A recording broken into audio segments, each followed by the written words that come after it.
just the severity of Kristaps' ankle? I know he's out tonight, but is that something that's a little bit longer? Do you have a prognosis on that?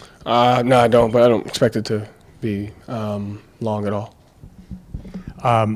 Some big scoring nights in the NBA. Do you think that those are just is that something that's good for the league? Is that something that is like that you personally kind of enjoy seeing guys drop 70 and 60 and all that? I don't really care either way. I don't really care if it's good or not. What's good is our teams play defense. I think if you look around the league, one of the things that separates us and there's a few other teams is the best players play defense. So that's the only thing I care about. They take pride in it. Willing to work at it every day, willing to put in a defensive system that has adjustments, that has philosophies, and I think that's the most important thing. That's what I care about.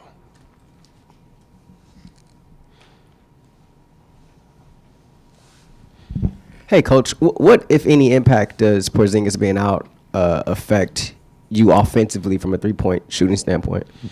It doesn't necessarily affect that. I think it affects the matchups. It affects the coverages. I think you saw over the last 5 games, teams have matched up differently. They've changed coverages. The Miami game, you saw about 5 different pick and roll coverages, which I thought our guys did a good job of. So anytime he's out, the matchups change. But what doesn't change is, the execution that we have to have versus different coverages. So tonight we expect a little bit more switching.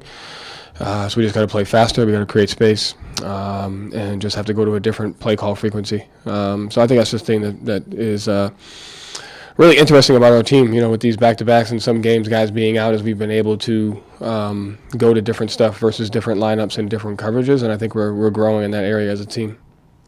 Joe, what have you kind of seen from James on tape, just from him operating out of the pick and roll for them? Same thing he's been doing for years. 2-on-2, pick and roll. Does a good job of reading the single side tags. Does a good job of creating separation.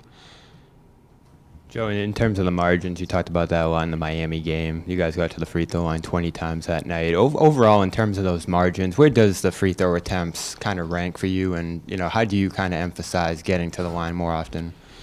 I think that all depends on what coverages we're playing out of. And so when teams switch us, we have the ability to attack matchups differently and put pressure on the rim. You saw that in the Miami game. You saw that in the Dallas game. I think, Tatum had a season high 17 drives. And so I think it all just correlates to how we're being guarded, what the other team, and take what the defense gives you. And sometimes if the 5's on the 5 and they're in drop, the 2-on-1s happen on pick and pops. And if they're in switching, the 2-on-1s happen on post isolations and switch attack. So I think it's just a matter of taking what the defense gives you on a nightly basis and, knowing with our lineup we can go to different stuff versus different teams. And how much is that on Jason in terms of like the kind of correlation between how often he's driving and how often he's getting to the free throw line, maybe against different coverages? It's on everybody to just take what the defense gives you. So I think he's getting a lot better at that, and I think our team is in general.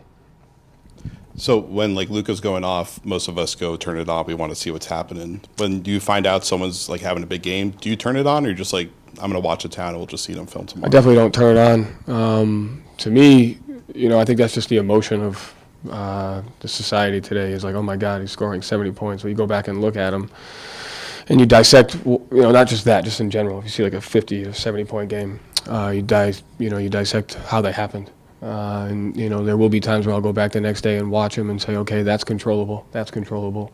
That's not controllable. If you had a different coverage or a different matchup, that might not happen.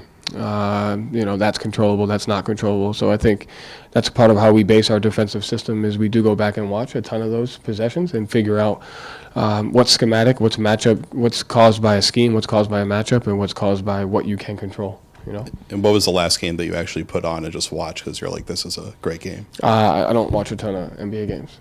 I watch the late game segments. Thank you, Joe. Thank you.